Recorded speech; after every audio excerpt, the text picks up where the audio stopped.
Salut à tous, c'est Bart et on se retrouve aujourd'hui pour faire enfin le deuxième numéro du Fast and Sunny. Donc j'ai réussi à le trouver en presse en attendant que l'abonnement se mette bien en marche. Et du coup on va feuilleter ça, donc il est au prix de 5,99 ce numéro 2. Et il est toujours vendu dans les grands cartons, mais je vous ai épargné tout ça. Et on va le feuilleter et voir ce qu'il y a dans les prochains numéros. Donc déjà on voit que dans le numéro 3, on aura donc la suite de la figure de proue qu'on continuera à assembler, et on fera le log pose et la barre à roue. Donc pour s'orienter un petit peu, le log pose du coup. Donc on a un zoom sur la figure de proue cette fois-ci. Donc vraiment ça se voit que c'est quand même une collection plus destinée jeunesse parce qu'il n'y a quand même pas grand chose dans les fascicules. On a la suite de l'encyclo sur Monkey D. Luffy. Donc avec toujours pas grand chose à lire. On va faire la mâchoire de la figure de proue. Donc on va prendre ce qu'on avait dans le premier numéro et on va venir mettre des petits ressorts, essentiellement.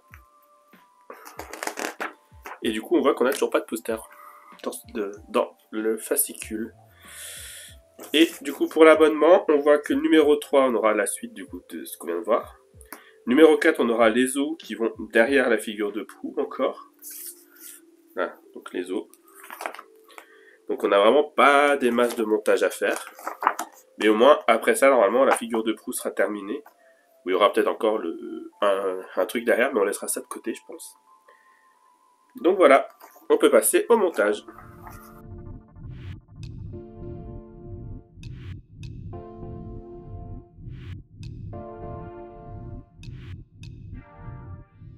Donc, au niveau des pièces, on a la collerette, la première partie.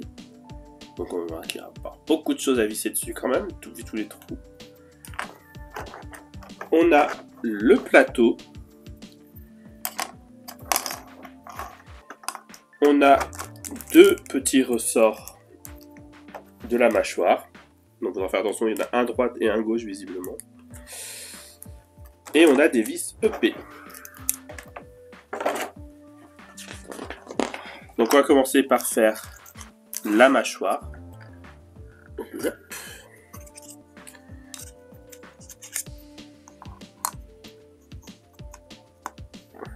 Donc ils viennent se mettre ici et ici les deux ressorts. Et on va devoir se débrouiller pour les coincer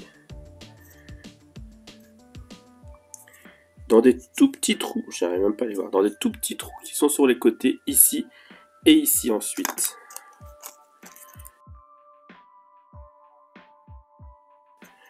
Donc du coup, il faut que le L soit plus à l'extérieur et vers le bas. Donc celui-là vient là. Hop, et on le passe comme ça. On fait pareil de l'autre côté.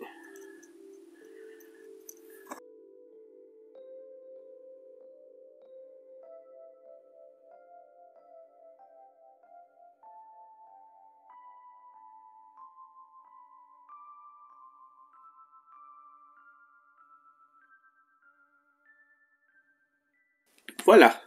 Donc c'est un petit peu plus compliqué que prévu. Mais au moins on a bien la bouche qui s'ouvre et qui se referme toute seule. Le canon est rentré.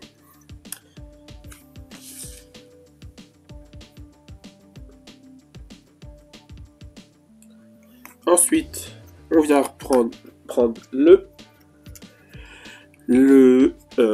ça s'appelle, le plateau qui va venir se mettre ici. Donc on a 3 trous qu'on voit bien, plus les parties visiblement pour mettre là les ressorts.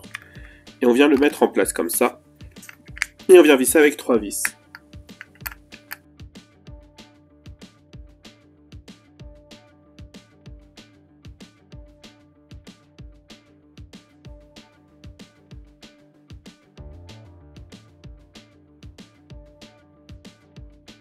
Et du coup, voilà pour ça. Et on a la crête du coup qui viendrait ici.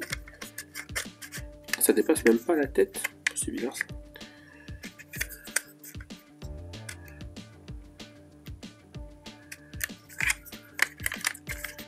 Ou alors c'est l'arrière de la crête comme ça.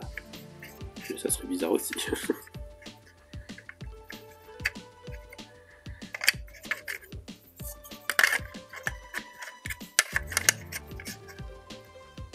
Ok, bon. Pourquoi pas. Là, on a toujours la bouche qui passe, du coup, ici. Et ça passe juste, hein, par contre. Ouh. Et du coup, voilà qui termine ce deuxième numéro.